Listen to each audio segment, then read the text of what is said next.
Bonjour Anthony Samrani. Bonjour. Et bienvenue sur ce plateau, co-rédacteur en chef du grand quotidien libanais L'Orient le Jour, qui fait sa une bien sûr ce matin sur ce premier anniversaire de la chute de la dynastie Assad en Syrie. On verra peut-être la une dans un instant. Bonjour Arthur Saradin. Bonjour. Bienvenue sur ce plateau. Vous êtes journaliste indépendant, auteur du Nom des ombres, sortir de l'enfer concentrationnaire syrien, publié au Seuil. Enquête sur les geôles de la dictature Assad, dont certains extraits sont publiés aujourd'hui dans Le Monde avec les photos d'Edouard Elias, ancien otage de l'État islamique en Syrie. Et je vous salue, Dana Albos. Bonjour Dana.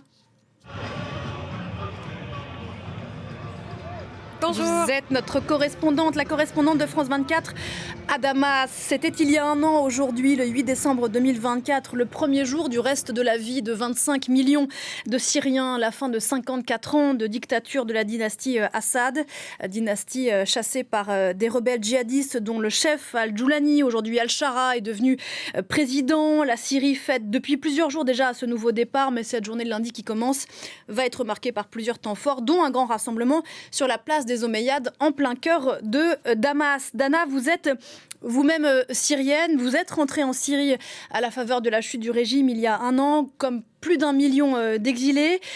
Comment est-ce que vous avez vu ce pays changer depuis un an maintenant ? Oui, Pauline, en fait, je me retrouve ici à la place des Omeyyades en train de voir en fait tous les gens autour de moi, tous les gens qui fêtent cet anniversaire, premier anniversaire de la chute du régime. Pour moi, personnellement, après des années en exil, après des années de mon travail en fait de journalisme sur la Syrie, mais de l'extérieur, de l'Europe, aujourd'hui, il y a beaucoup de sentiments de joie, mais aussi en fait, on est en train d'observer le changement dans le pays, la transition politique, même si aujourd'hui, il y a beaucoup de gens autour de moi qui fêtent ce jour d'anniversaire, mais il y a aussi beaucoup d'inquiétudes vis-à-vis à cette transition politique. Aujourd'hui, il y a aussi cette situation économique qui pèse le pays, qui pèse les Syriens. Pour moi, personnellement, comme vous m'avez posé la question, c'est quelque chose que j'ai jamais imaginé de pouvoir en fait revenir en Syrie et de travailler comme journaliste, comme correspondante pour France 24.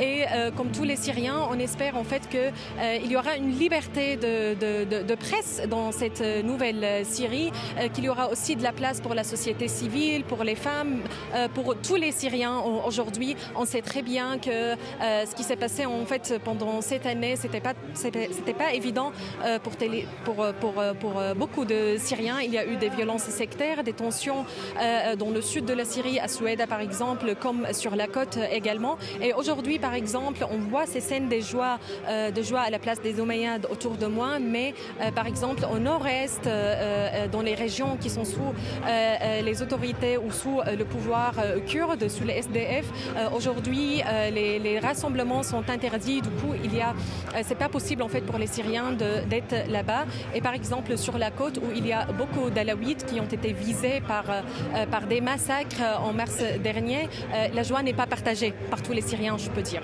On ne sort pas comme ça, Dana, d'un demi-siècle de dictature.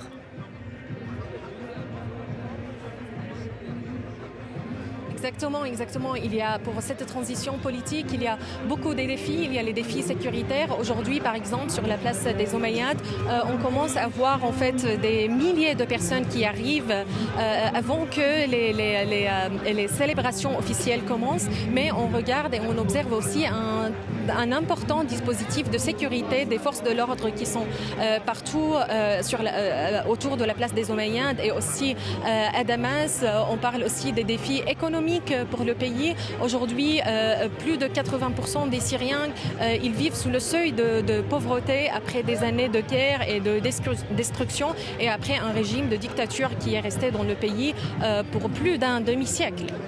Merci beaucoup Dana, on va suivre cette journée de fête pour les Syriens avec vous qui sera marquée par une prise de parole d'Al-Shara tout à l'heure. Retour sur ce plateau avec vous deux, Anthony Samrani et Arthur Saradin. On va peut-être commencer avec vous. Arthur, ce qui vous a frappé dans les récits que vous avez recueillis depuis un an, c'est quoi ? C'est quelque chose autour d'une forme de dignité retrouvée pour les Syriens ? Oui, une dignité puis une liberté retrouvée, celle des mots. Si vous voulez, la révolution syrienne avait commencé par ces tags écrits sur les murs par des enfants Dont on reviendra à toi dont aussi. on viendra, qui avaient voulu se rebeller contre la dictature et qui ont été jetés dans la prison. Donc on a commencé par cette violence contre la liberté d'expression, par la tyrannie de la prison. Et c'est tout ce qui est tombé le 8 décembre 2024, avec toutes ces prisons qui ont été libérées et cette force de parole qui a été retrouvée. Ces scènes qu'on voit derrière nous, celles de la liesse dans les rues de Damas, il faut s'imaginer qu'il y a encore 15 ans, et même de toute façon pendant toute la période de la dictature d'Assad, elles étaient réprimées dans le sang. Il y aurait eu à l'intérieur des agents du renseignement qui auraient identifié les visages des hommes qui auraient tiré dans la foule. Donc le changement, il est très concret quand on voit ce genre de scène. Et évidemment, il soulève énormément d'espoir, énormément de questions, parce que la chute d'une dictature crée d'abord le vide. On ne sait jamais si la démocratie va s'y installer, mais en tout cas, la transition que connaît la Syrie est extrêmement importante, et on voit la dignité retrouvée de ce peuple dans son obstination à continuer à porter les valeurs et les mots de la révolution. Anthony, ces Syriens qui hissent ces drapeaux aux 3 étoiles ce matin, place des Omeyyades, ils fêtent plus la chute de la dictature que les nouvelles autorités. Et moi, je suis très ému en voyant ces images. Je me souviens, je pense qu'on était là ensemble l'année dernière sur ce même plateau au moment où Bachar est tombé. Je crois que c'est l'un des rares moments d'espoir qu'on a eu à la fois au Moyen-Orient et même à l'échelle du monde ces dernières années. Je crois qu'ils fêtent les deux. Vous savez, il y a eu un sondage qui est sorti récemment, qui a été réalisé par le Arab Barometer, qui dit que 80% des Syriens, alors dans ces 80%, on est en majorité, on parle en majorité d'Arabes sunnites, soutiennent très fortement le pouvoir. Alors ensuite, effectivement, quand on pense avec la tête, on voit qu'il y a des enjeux énormes sur le plan politique, sur le plan économique, sur le plan géopolitique. Mais tout de même, oui, bien sûr, on a envie de s'attacher à ces images d'espoir. Une libération de la parole. Arthur Saradin, vous écrivez, et c'est Le Monde qui vous cite ce matin, évidemment, il ne suffit pas de se débarrasser d'Al-Assad pour se débarrasser de l'assadisme. C'est ce que je disais à Dana Alboz tout à l'heure. C'est une libération, une dignité retrouvée qui est teintée de douleur, d'un traumatisme national qu'ont représenté ces 50 dernières années. Oui, bien sûr, parce que quand je dis qu'il y a un héritage de l'assadisme, c'est que Assad, c'était pas juste une personne, c'était aussi une méthode. Vous parlez d'un poison. Oui, je parle d'un poison parce que quand on voit par exemple les massacres qui ont lieu sur la côte alaouite ou qui ont lieu dans la région druze de Soueïda, on a un héritage de cette barbarie qui s'est installé pendant 15 années de guerre. On a même vu dans les vidéos qui étaient sorties à cette époque-là des hommes djihadistes qui reproduisaient exactement les tortures et les humiliations que parfois eux-mêmes avaient subies dans les prisons d'Assad. Donc oui, l'assadisme a débordé dans toute la société. On a encore des cas de personnes qui meurent sous la torture en Syrie dans les prisons, celle des nouvelles autorités. La différence, c'est celle de l'échelle, c'est celle du nombre. Le système concentrationnaire syrien était un système. On parle de plusieurs centaines de milliers de disparus, plusieurs centaines de milliers de morts pendant la seule période de cette guerre, et de plus d'1 million de Syriens qui ont connu la prison. Donc on n'est plus du tout sur ces échelles-là. Mais évidemment, quand je parlais de cette question de comment combler le vide après la chute de la dictature, c'est celle de la construction et de la transition. On parle de transition démocratique et de justice transitionnelle. C'est ce qui va permettre d'anéantir, d'annihiler cette méthode qui était celle du despotisme. C'est ce combat que continuent de porter les Syriens. Et on va voir ce que ça donnera en Syrie. Mais ça prendra des années. Les sociétés d'après-guerre et les sociétés d'après-dictature ont souvent besoin de décennies pour vraiment se relever et lutter contre tous les maux dont elles ont hérité de la part de leurs despotes. Oui, pour reprendre la métaphore du poison, où est l'antivenin pour les Syriens aujourd'hui, Anthony Samrani, après cette petite graine, ces graines qui ont été plantées dans leur cœur, dans leur tête pendant 50 ans, et ce spectre de la violence dont on a du mal à se sortir, et on comprend pourquoi. Il est, je crois, chez les Syriens eux-mêmes. Je crois qu'il y a quelque chose qui est très fort depuis 2011 dans la parole syrienne, dans la volonté de construire un système. Encore hier, il y a des militants syriens qui disaient oui, Sharer a une tendance autoritaire, oui, très probablement il a hérité de ce côté chez Bachar, de vouloir prendre le pouvoir, de vouloir incarner lui-même la Syrie, même s'il y a une échelle beaucoup plus faible que pouvait le faire Assad. Mais nous, on est trop attachés à la démocratie. Alors, je ne dis pas que fondamentalement, les Syriens vont construire aujourd'hui un État démocratique, etc. Mais je crois qu'il y a quelque chose qui s'est créé en 2011 et on ne pourra pas revenir en arrière. Le système Sharia, quelles que soient ses limites et quels que soient ses défauts, ne sera pas une réplique sunnite de ce qu'a été le assadisme. L'une des images les plus fortes et qu'on a vécues quasiment en direct sur cette antenne il y a un an, c'est bien sûr, et vous l'évoquiez à l'instant, Arthur, l'ouverture des prisons terribles de cette dictature Assad. Vous évoquiez ces chiffres à l'instant. 1 million de Syriens incarcérés pendant la guerre civile, 200 000 d'entre eux qui ne sont pas revenus. Ce sont les chiffres que vous donnez, 128 centres officiels et clandestins répartis dans tout le pays. On va regarder ce reportage que Dana Alboz et Sophie Guignon ont tourné auprès de Syriens qui étaient pour certains retenus à Homs, le berceau de la révolution syrienne. On va regarder ces images et on en reparle juste après. Homs, l'un des berceaux de la révolution syrienne, a payé cher le prix de son engagement contre le régime Assad. Ici, à Bab al-Amr, Khaled vit au milieu des ruines sous une tente.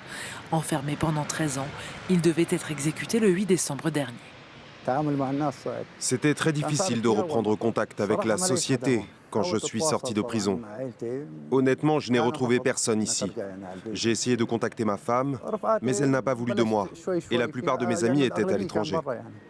Traumatisé, Khaled n'arrive plus à vivre entre quatre murs. Voilà mes affaires. Il y a du thé, du café. C'est là que je dors. C'est ça ma vie.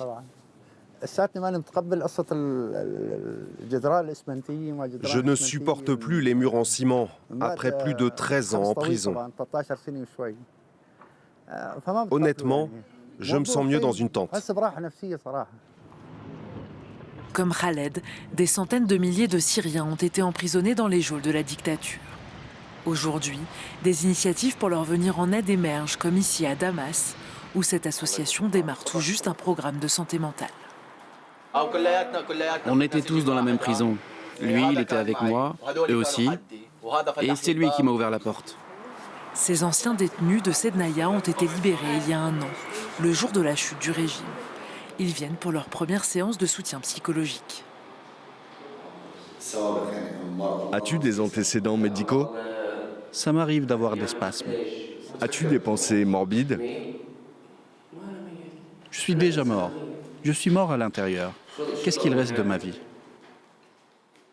C'est une réaction normale à la situation exceptionnellement difficile qu'ils ont vécue. Nous faisons ce que nous pouvons pour les aider à réintégrer la société, travailler et avoir des relations sociales là où ils vivent. Alors que le pays tourne la page de la dictature des Assad, les anciens prisonniers se cherchent un avenir dans la nouvelle Syrie. On entendait à l'instant cet ancien prisonnier dire répondant à la question « As-tu des pensées morbides ?» Mais je suis mort, en fait. Déjà, à l'intérieur, ça vaut pour la Syrie, mais bien sûr, bien ailleurs dans le monde, sans justice pour ces anciens prisonniers, si on ne retrouve pas ces Syriens qui ont disparu dans les geôles d'Assad, il n'y aura pas de paix sociale dans ce pays. Non, et c'est assez terrible d'ailleurs d'entendre ce témoignage, comme on voit comme la prison se poursuit même après son ouverture. Moi, j'ai pu suivre, notamment pour le livre, des prisonniers qui essayent de créer des collectifs justement pour se réunir, trouver des solutions pour l'après. Et il faut bien s'imaginer qu'après 15 ans de guerre, et pour eux 15 ans d'incarcération, souvent, ils découvrent un pays ravagé. Ils arrivent, leurs femmes se sont parfois remariées, certains les croyaient morts, leur maison a été détruite, la situation économique est absolument terrible, ils sont en besoin de soins, d'opérations, parce que les tortures et la condition de leur vie en prison les a gravement blessés. Et donc finalement, le changement qu'ils imaginaient instantané, finalement, est un peu plus compliqué que ça. Mais cela dit, moi, je me souviens d'un témoignage de quelqu'un qui était sorti de Sednaya, il s'appelle Iyad. Il m'avait dit « Je suis né le 8 décembre 2024, sorti des entrailles de Sednaya ». Et je me souviens d'autres qui m'avaient dit qu'ils se sont sentis renaître en voyant les gardiens s'enfuir et en leur courant après. Pour eux, c'était l'image la plus magnifique, celle d'avoir été persécutés dans les foules de la Révolution, de s'être fait tirer dessus, poursuivis par ce qu'on appelait les shabiha, les mukhabarat, etc. Et d'un coup, ce jour-là, pouvoir inverser les rôles et voilà, les poursuivre à leur tour. Oui, c'est cette renaissance avec toutes les douleurs qu'elle comporte et la difficulté de retrouver ce pays, bien sûr, changé. Elle fait écho, on l'évoquait avec le cas de Dana tout à l'heure. Je crois que plus d'1 200 000 Syriens sont rentrés principalement depuis le Liban et la Turquie depuis un an. Je crois que c'est l'un des plus grands retours de l'histoire. C'est ce retour à la vie des prisonniers, ce retour en Syrie des exilés. Il est déjà historique et il se heurte aussi effectivement à un pays qui a changé, qui est exsangue économiquement, vous le rappeliez, Arthur. Anthony, oui. Oui, pardon. Ils rentrent aujourd'hui dans un pays qui redécouvre. Ils doivent. Et encore, on a encore beaucoup de Syriens au Liban, en Turquie, dans d'autres pays qui hésitent à rentrer parce que les conditions ne sont pas réunies. On a une histoire aujourd'hui dans l'un des articles qui a été publié dans le jour que j'ai trouvé vraiment bouleversante. C'est une dame, donc comme Arthur le disait, il y a encore plus de 100 000 Syriens qui sont disparus. Une dame dont le fils est disparu, elle se balade dans un jardin et elle voit quelqu'un et elle croit reconnaître son fils. Et l'homme a totalement perdu la mémoire et dit il ne sait pas, il est perdu, etc. Mais elle est convaincue que c'est son fils, il a la tâche de naissance. Il vient vivre chez eux, il vient vivre pendant 6 mois chez eux, sauf que les autres enfants disent non, c'est pas notre frère, etc. Ils font un test ADN et il s'avère qu'effectivement, c'est pas le frère. Et l'homme est reparti dans le jardin. Et je trouve que cette histoire, elle dit tout, quoi, parce que à la fois, il y a cette volonté presque de malgré tout et contre tout, d'aller retrouver ses proches, et en même temps la réalité qui nous rattrape. Venons-en à ces nouvelles autorités syriennes qu'on évoquait tout à l'heure et à celui qui incarne précisément aujourd'hui cette autorité, Ahmed El-Shara, ex-djihadiste, ex-Djoulani, l'homme qui a remis la Syrie dans le concert des nations. L'une des images les plus stupéfiantes de ces dernières semaines, c'est celle de cette partie de basket partagée avec ceux qui l'a combattu en Irak. Il y a plus de 20 ans, l'homme dont la tête était mise à prix, $10 millions par Washington, adoubé par Donald Trump, qui a obtenu la levée des sanctions internationales, la suspension de la loi César, tout en reprenant le dialogue avec l'ennemi juré, Poutine. Un chemin, en tout cas sur la scène diplomatique, quand même extrêmement singulier. Alors, je pense qu'il y a peu d'hommes, en tout cas de chefs d'État, qui peuvent se targuer en quelques semaines d'avoir serré la main et de Donald Trump et de Vladimir Poutine. Il y a Steve Witkoff. Ouais. Et voilà, voilà, exactement. Mais c'est pour dire que c'est très rare. Et surtout pour un pays comme la Syrie, qui a quand même été considéré comme un État paria pendant des années. Je crois que le dernier président syrien qui se rend aux États-Unis, ça date des années 40. Enfin, c'est vraiment quelque chose d'absolument historique. Alors, Ahmed El-Shara, on interroge beaucoup sa sincérité. Moi, j'allais dire, c'est pas forcément la question de savoir s'il est sincère ou pas, c'est quelle garantie va-t-il donner au peuple syrien qui demande le changement et aux puissances potentiellement amies qui voudraient soutenir ce changement. Pour l'instant, Ahmed El-Shara, il ménage un peu, on dit la chèvre le chou, hein. Il est quand même obligé de contenir à la fois une frange très radicale des siens qui faisait partie de sa coalition HTS, qui sont parfois les plus djihadistes d'entre eux, qui ne sont pas forcément les plus fervents défenseurs d'une transition démocratique. Il doit satisfaire aussi un peuple qui sait qu'il a sacrifié beaucoup pour cette transition démocratique. Et puis, tout le reste du monde qui voit dans la Syrie une nouvelle page blanche pour des investissements économiques. On le voit courtisé par les États-Unis, par l'Occident, par le Golfe, par la Chine. Et donc, Ahmed El-Shara, pour l'instant, s'achète sur les premières années de sa présidentialité de transition, disons, une respectabilité à l'international. Reste à voir maintenant quelles alliances vont être liées dans les années à venir entre son pouvoir, ceux de la région et les autres. Vous écrivez dans l'Orient, enfin les équipes de l'Orient écrivent, Anthony Samrani, que El-Shara est un animal politique très pragmatique, mais qui a un projet énigmatique. Tous les gens qui l'ont rencontré et à qui j'ai pu parler ont été fascinés par le personnage. Et quand on est face à un homme fascinant comme ça, il faut peut-être sans doute faire très attention parce qu'il en joue. Tous disent que c'est un animal politique, tous disent que sa principale caractéristique, c'est d'être un homme autoritaire, c'est d'être un homme, pragmatique, mais quelques caractéristiques de sa vision du pouvoir, malgré le fait qu'il reste énigmatique, commencent à se dessiner. Il est sunnite. Il incarne un pouvoir, il incarne une forme de revanchisme sunnite à l'échelle de la région. Il est autoritaire, il n'a jamais prononcé le mot démocratie en un an. Il est sur le plan économique libéral, voire même ultra-libéral. Il est plutôt conservateur, même s'il n'est pas radical, comme peuvent l'être une partie de ses soutiens. Il a réussi, et je pense de façon spectaculaire, à reconnecter la Syrie au monde, mais il n'a pas réussi pour le moment à panser les plaies de son pays. Et même au niveau de la scène internationale, c'est un succès fulgurant, c'est très fort ce qu'il a fait, mais j'ai envie de dire, il y a un mais important dans le sens où fondamentalement, ça n'a pas encore d'impact suffisant. C'est-à-dire que l'accord avec les Kurdes, qui devait avoir lieu grâce à la médiation américaine, pour l'instant ne fonctionne pas. L'accord avec Israël tarde aussi à naître en raison de l'appétit israélien. Et pareil vis-à-vis de la loi César qui n'a pas encore été totalement levée. Les milliards ont été promis. Pour l'instant, ils ne sont pas là. Donc, si vous voulez, c'est très fort en termes d'image, de marketing, etc. Attendons de voir quel résultat ça donnera sur du plus long terme. Pour revenir à l'inquiétude qui est née en même temps que l'immense espoir suscité par la chute de la dynastie Assad il y a un an, l'inquiétude de voir un ancien chef djihadiste arriver au pouvoir en Syrie, sur la question précisément de sa capacité à résister aux franges les plus rigoristes qui sont autour de lui.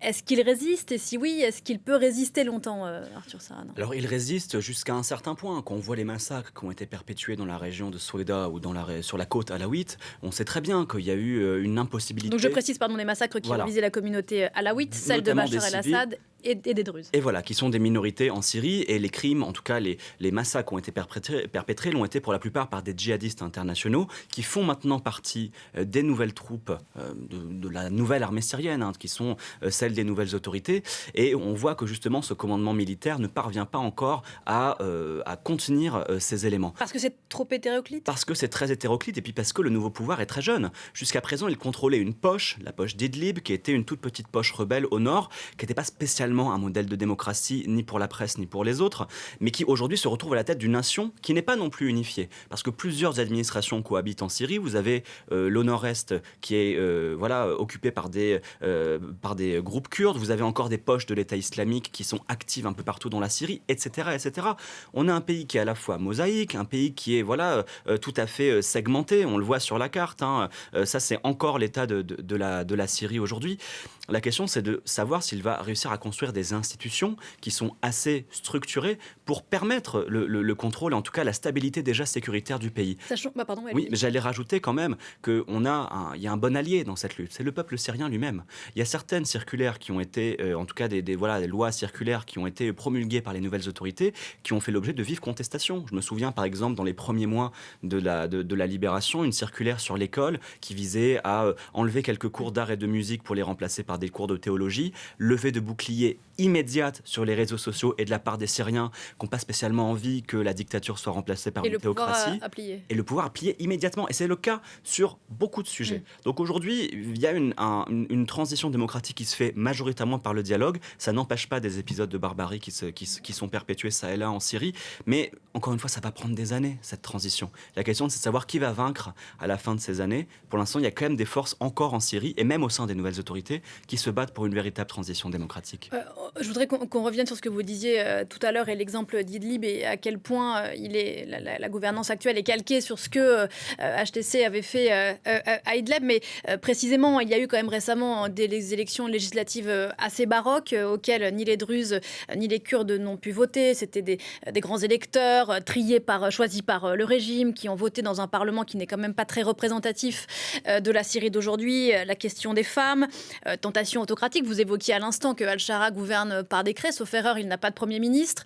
Est-ce qu'il n'y a pas là quelque chose, effectivement, pour l'instant, qui reste contenu, mais qui peut emmener la Syrie vers une gouvernance qu'elle ne connaît que trop bien? Il est autoritaire sans être pour le moment dictatorial. Il accepte le jeu politique, voire le jeu électoral, mais à un niveau très faible, comme peut le faire par exemple le Maroc, l'Égypte sous Hosni Moubarak. C'est-à-dire que je ne crois pas aujourd'hui, enfin j'espère, et je le dis vraiment sincèrement du fond du cœur, je ne pense pas aujourd'hui que les Syriens, et d'ailleurs le sondage auquel je faisais référence tout à l'heure, Arab Barometer, le donne aussi cette précision. Oui, mais vous avez précisé à juste titre que c'était un sondage fait auprès d'Alaouites.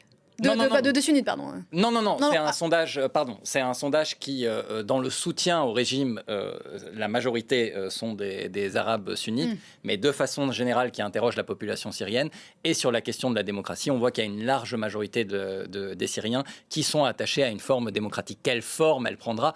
Là encore, il faut faire attention à où on est, dans quelle région on est, qu'est-ce qu'incarne aujourd'hui Charé. De ce point de vue-là, je trouve que pour l'instant... bien sûr, il y a la question des massacres et la grande tache noire de cette première année, ce sont les massacres. Mais sur la transition, On a vu aussi des modèles où on a essayé de faire une transition très rapide avec l'organisation d'élections, etc., dans des pays qui n'étaient pas prêts parce que les structures n'étaient pas en place, parce que les partis politiques n'étaient pas présents. Et ça a donné... je pense à la Libye, par exemple, où après la chute de Kadhafi, on a essayé très rapidement d'organiser des élections et on a vu les limites aussi de ce modèle. Je disais ce matin le reportage de l'envoyé spécial de la Croix en Syrie, qui évoquait précisément cette tentative d'Al-Shara de rebâtir un État.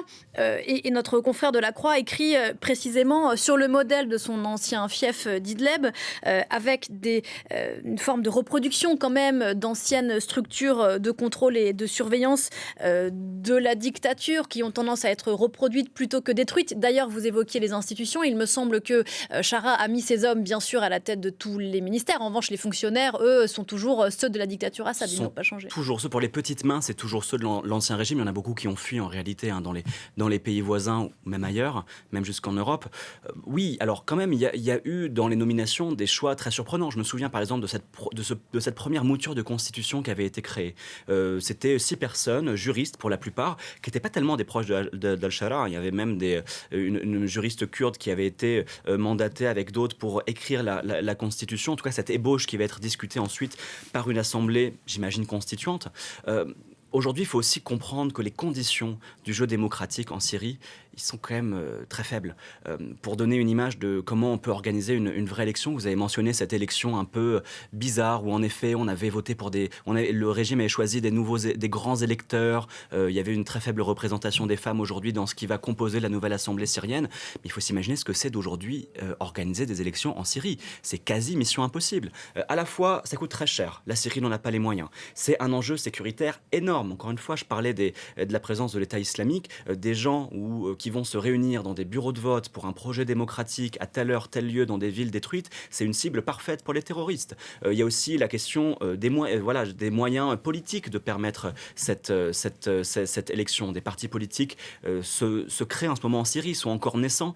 Je pense que nous, on connaît bien le cas du Liban. On sait avec Anthony que ça coûte pas très cher d'acheter une voix dans un pays en crise. Au Liban, c'est environ $50. Je laisse imaginer combien ça pourrait être en Syrie pour s'acheter un pouvoir qui permettrait de forger l'État pour ceux qui voudraient jouer à ce jeu. Et puis, il y a encore plein de Syriens, je terminerai là-dessus, qui, après 15 ans de guerre, n'ont même plus d'existence administratives, qui n'ont plus leurs papiers parce qu'ils sont aujourd'hui à l'étranger. C'est des millions de Syriens qui ne pourront pas voter, sans compter ceux qui sont des zones occupées par d'autres groupes, et qui en plus, quand ils arrivent dans les zones contrôlées par les nouvelles autorités, doivent parfois prouver qu'ils ne sont pas morts ou qu'ils sont Syriens. Donc c'est une logistique qui aujourd'hui échappe à une Syrie qui est très jeune dans son processus de transition. Oui, il y a une forme d'impatience dans l'analyse qui est un peu décorrélée de la réalité de la Syrie d'aujourd'hui. Oui. Je pense qu'on oublie, on a la mémoire courte, on oublie d'où vient ce pays, on oublie dans quel état est la région. Cela dit, on a raison aussi d'avoir certaines inquiétudes. On le disait, il y a une inquiétude économique dans un pays où 90% de la population vit sous le seuil de pauvreté. Il y a une inquiétude géopolitique, mais qui ne dépend pas seulement du président. Et l'inquiétude, à mon avis, la plus importante, celle qui me touche le plus, c'est la question du modèle politique et de l'inclusivité. Et ça, c'est quelque chose qu'on n'arrive pas. Pourtant, il l'avait promis. J'entends bien qu'il faut laisser du temps au temps, mais dans ses premières prises de parole, il me semble qu'Al-Shara lui-même avait dit « Je veux une Syrie inclusive ». Il continue de le promettre. Si vous écoutez ses paroles à Doha, je crois hier, pareil, il disait les Alaouites sont des citoyens comme les autres, etc. Là, on a du mal à savoir, est-ce qu'il est débordé et est-ce qu'il doit donner des gages, entre guillemets, à ces franges les plus radicales et aussi à une partie de la population qui se dit on a été victime pendant des décennies, arrêtez avec les Alaouites de nous parler de minorités. Et c'est ça aussi, c'est une question que je pose aujourd'hui dans un article, c'est comment on raconte cette Syrie. Est-ce qu'on raconte l'espoir de la grande majorité des Syriens ou est-ce qu'on raconte la peur des minorités? C'est en fonction de qu'est-ce qu'on va mettre en exergue. On raconte deux histoires qui sont complètement différentes. Moi, je dis il faut raconter les deux. On doit raconter les deux.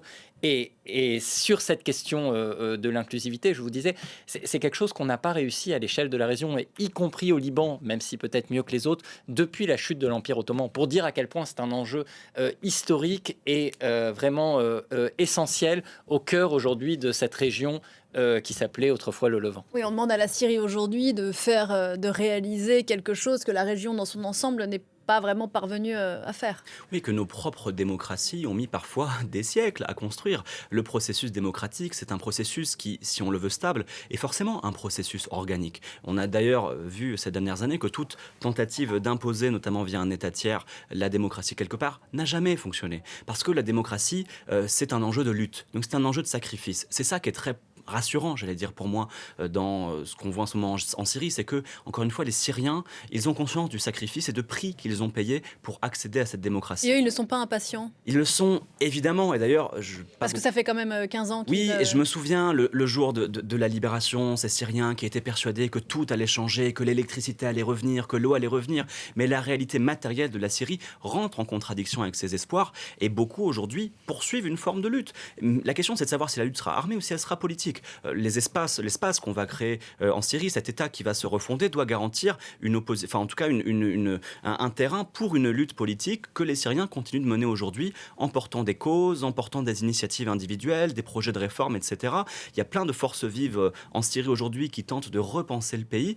On espère qu'ils auront un espace pour pouvoir exprimer cette volonté de changement, et puis surtout que la Syrie aura les moyens de réaliser ce changement. Ça tient aussi à l'aide internationale. La Syrie ne pourra pas se reconstruire tout seul, ni sur le plan financier, parce que je mentionnais le coût énorme de la réparation matérielle, mais aussi parce que, ne serait-ce que pour parler de la justice transitionnelle, il va falloir l'aide de beaucoup de pays pour permettre une justice internationale. Sauf que là, je crois que vous le racontez dans l'Orient, Anthony, aujourd'hui, à côté des coups d'éclat diplomatiques, des photos, des images très réussies, en tout cas de ce point de vue-là, d'Al-Shara, les milliards promis peinent à arriver.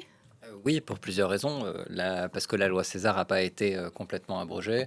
Elle a été suspendue, la suspension temporaire a été reconduite. Alors, elle devrait l'être normalement dans les prochaines semaines, on l'espère. Parce que le terrain aussi, quand on est une entreprise étrangère et qu'on veut investir dans un pays, on a besoin d'un minimum de visibilité et de stabilité, parce que les infrastructures ne sont pas prêtes, parce que les papiers, vous voulez vous enregistrer en Syrie en tant qu'entreprise aujourd'hui, c'est très compliqué, et tout ça retarde, bien qu'il y ait un élan très fort. Je peux vous dire, et on en souffre peut-être côté libanais, lorsque vous parlez à des Golfiques et en particulier à des Saoudiens de leur envie de mettre de l'argent au Liban ou en Syrie, la question ne se pose même pas. On est prêt à mettre des milliards en Syrie, et au Liban, on est un peu moins généreux. On va revenir bien sûr sur le point névralgique que représente la Syrie pour cette région du monde, mais encore un mot de la question des minorités. On a évoqué les exactions contre les Druzes et les Alaouites il y a quelques mois. Un mot de la question kurde qu'on a évoquée brièvement, et c'est important précisément pour les gens qui ne sont pas forcément familiers de la situation syrienne. Donc il y avait ce projet d'accord, l'accord existe entre les autorités de Damas et les Kurdes, qui détiennent près d'un tiers de la Syrie. C'est énorme, et on l'a vu sur la carte tout à l'heure. Qu'est-ce que ça peut donner, ça? Comment ça peut évoluer dans les mois qui viennent? C'est un peu difficile, parce que là, on a vraiment l'enjeu de l'unicité du territoire syrien, en tout cas de son union. Il y a pas mal, en tout cas parmi les minorités, qui militent pour un État fédéral. C'est pas vraiment le projet le plus en vogue aujourd'hui en Syrie. Vous voyez la région en jaune sur la carte, c'est cette région qui est occupée par ce qu'on appelle les FDS, les forces démocratiques syriennes, qui sont des forces kurdes à majorité. Elles occupent des zones qui ont aussi beaucoup payé et qui ont été notamment les alliés de l'Occident dans la lutte contre Daesh. Aujourd'hui, cette zone en jaune, elle n'est pas sur les zones historiquement revendiquées par les Kurdes. Notamment à Raqqa, elles sont dans des villes arabes, donc ça crée d'énormes tensions aujourd'hui avec les populations arabes qui sont de facto sous occupation kurde. On sait aujourd'hui qu'en Syrie, près de la moitié des disparitions forcées sont le fait des FDS, et Dana le mentionnait dans son direct depuis Damas. Les manifestations aujourd'hui ont été interdites dans ces zones contrôlées par les Kurdes. Donc les Kurdes, d'une certaine manière, nourrissent une certaine animosité vis-à-vis aussi des nouvelles autorités. J'allais dire parfois... C'est pas question de dire à raison ou non, mais quand on voit ce qu'ont été la condition des minorités sur la côte alaouite ou dans le sud, on peut aussi comprendre que des forces comme les SDS, qui ont plus d'armes et plus les moyens de tenir leur territoire, n'aient pas forcément envie d'appliquer leur accord. La question, c'est de savoir quel niveau d'autonomie on va donner à cette région kurde. Parce que je pense que pour les nouvelles autorités, il n'est pas question de donner une autonomie absolue, le territoire syrien doit rester unifié, peut-être que des négociations viendront sur, par exemple, une autonomie sécuritaire, permettre aux forces kurdes d'avoir leur propre groupe pour éviter des clashs si on voyait justement des personnes issues des nouvelles autorités arrêter des Kurdes, ce qui pourrait rappeler quelques mauvais souvenirs et être source de tension dans la région. Ça va être un jeu de négociation. L'accord que vous mentionnez doit prendre fin avant la fin de l'année, donc il ne sera sans doute pas appliqué avant la fin de l'année, qui aura lieu quand même dans 3 semaines. Donc il faut s'imaginer peut-être un autre accord l'année prochaine ou dans les années à venir si un arrangement est trouvé. Oui, les forces kurdes qui ont une longue histoire de sentiments de trahison, qui ont aussi par ailleurs le contrôle de nombre de camps de prisonniers djihadistes et notamment beaucoup de djihadistes internationaux et dont des Français sur la question kurde, Anthony. On a très peu avancé malgré l'accord. Les Kurdes aujourd'hui demandent à intégrer l'armée syrienne en tant que bloc, c'est-à-dire qu'ils aient un bloc quasiment autonome au sein de l'armée syrienne. Condition impossible à accepter pour le président. Comme Arthur le disait très bien, le mot fédéralisme dans le monde arabe, c'est un gros mot. Donc tous les pouvoirs centralisent énormément justement leur pouvoir. Et à côté de ça, tant qu'il n'y aura pas des garanties d'autonomie, je ne vois pas comment ça peut avancer. Et pour le moment, le président ne donne pas le sentiment d'avoir envie de donner des garanties importantes aux populations kurdes. Il y a en plus, dernier point, la pression d'Ankara sur ce sujet. Et qui donne encore moins de marge de manœuvre à Shara, vu que c'est son principal allié, et qui fait peser une menace sur les Kurdes d'une nouvelle intervention militaire. La Syrie est depuis bien longtemps regardée de tous, et l'objet d'ingérence internationale depuis des années. Vous écrivez dans l'Orient aujourd'hui, Anthony, que ce qui se joue en Syrie est essentiel pour la région. Alors avec votre tropisme, vous écrivez plus encore pour le Liban. Pourquoi ce qui se joue en Syrie aujourd'hui est essentiel pour l'ensemble de la région? Déjà, ce que je vous disais en début d'émission, parce que c'est la seule note d'espoir dans une région qui ne connaît que des massacres et des catastrophes depuis des décennies, parce que c'est un ex-djihadiste qui est peut-être en train de réinventer le post-djihadisme. Et là aussi, est-ce qu'on peut avoir un pouvoir conservateur, peut-être autoritaire, sans être radical, sans être hostile? Clairement, il a des modèles. Il se rapproche assez du modèle Erdogan, il se rapproche assez du modèle Mohammed Ben Salman en Arabie Saoudite. C'est souhaitable de se rapprocher de tels modèles? Je ne sais pas si c'est souhaitable, mais ce sont des modèles qui sont, à mon sens, beaucoup moins terribles pour leur population que ne pouvait l'être l'Assadis. Si vous me demandez, moi, à titre personnel, est-ce que c'est le modèle que je veux? Non, bien sûr que non. Et je crois que ce n'est pas le modèle que veulent aujourd'hui la majorité des Syriens. Mais là aussi, il faut être réaliste et faire très attention. Et c'est aussi un enjeu pour la région, parce qu'il y a à la fois ces fractures internes et cette capacité ou non de créer une politique inclusive qui là aussi peut être un modèle à l'échelle de la région, au contraire un nouveau contre-modèle. Et enfin, parce que c'est un terrain de jeu encore géopolitique. C'est un terrain de jeu pour les ambitions israéliennes, pour les Turcs, pour les Saoudiens. Et de ce point de vue-là, notamment la confrontation possible entre la Turquie et Israël sur le terrain syrien aura des conséquences géopolitiques à l'échelle de la région. Avec ces images en direct de Damas et ce défilé militaire, on évoquait les difficultés pour le pouvoir central de faire marcher ces hommes au pas, sans mauvais jeu de mots, avec cette composition très hétéroclite des forces de sécurité aujourd'hui. Alors précisément, Israël a mené depuis la chute d'Assad en Syrie des centaines de frappes. Elle a aussi conduit des incursions. Israël qui occupe, on le rappelle, la partie syrienne du Golan. Quelle partition joue Israël aujourd'hui en Syrie?